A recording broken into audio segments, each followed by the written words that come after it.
Hola! So recently I made a short video explaining the importance of networking to find a job. And that got a great response from you, so thank you for that. Followed by a lot of people asking me some questions and suggestions and tips and tricks on how to use networking to find a job. So here you go, stay tuned to the video and you'll find your answers. Especially if you're an introvert, meaning if you're someone who tends to be more reserved and prefers spending time alone or with a small group of close friends rather than, mingle with a large group. So you should pay special attention to what I have in store for you, as this might not only help you land a job, but it's also going to help you get out of your comfort zone and hone your skills and confidence to talk to people and aggrandize your social circle by building long-lasting relationships with them. So let's talk about the 3 P's of networking: purpose, people, and pursue. They've helped me find my first internship as a grad student and also my first job as a fresher straight out of school. So we'll talk about each of these steps in detail and also list down the action items you need to work on to follow each of these steps effectively. Purpose. It's important to know why you're networking and what you hope to accomplish. Are you looking for a new job, or are you trying to expand your business? Whatever your goal may be, having a clear purpose will guide your networking efforts and also make them more effective. Now, the action item here to fulfill your purpose is get an elevator pitch ready. This especially comes in handy when you reach out to people for the first time. Elevator pitch is a very common tool that people, including myself, use at career fairs, conferences, and networking events. The idea is to define yourself, your background, and your interests in the time span of an elevator ride, approximately 30 seconds to 1 minute. This is a great way to start a conversation and to engage your audience. For the sake of this video, we're going to assume that your purpose is to find a job.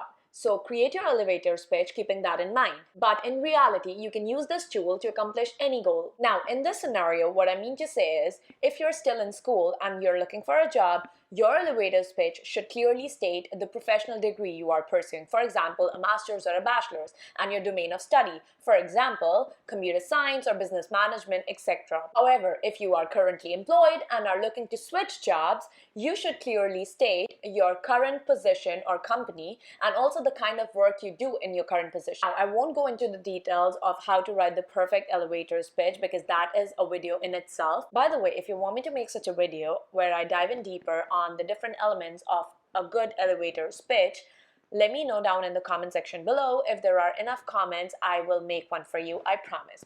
And I can also perhaps share with you my elevator pitch as a template for you to use. Now, once you're done with your elevator pitch and you have started a conversation, engage your audience by asking them questions. Alright, so next, let's talk about the most crucial P. People. Now that we know how to engage with people, we need to answer another important question. Who do you want to engage with? Well, as it's often said, anyone is better than no one. But in reality, you should look to network with a degree of focus. What I mean to say is, if you want to work in healthcare, it's obviously smart to consciously engage with people who work in this domain, right? Similarly, you should try to find people with similar interests as yours, and you should engage with those folks. Now, the action item here will be to make sure that you exchange some sort of contact information, to join each other's network, and to also keep in touch with each other. Now, what I used to do when I was looking for a job is to connect with these people on LinkedIn. This serves 2 purposes. First, this brings my professional profile to their attention. Second, whenever they have a job opening in their company, or even if they come across a job opening that they think would be a good fit for me, they can easily send me that job posting directly on LinkedIn. No friction at all.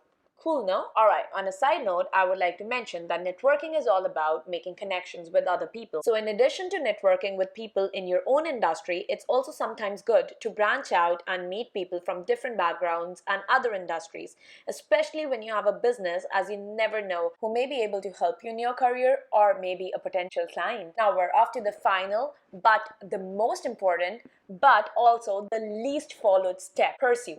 Now that we've identified who to engage with and how do we engage, what's next? Most people think that that is the perfect end of their networking efforts, but this is so incorrect. Riddle me this. Do you ever remember anything about anyone you've just met once at a party or at a random event? The answer is a big fat no. Remember, networking is a long-term game.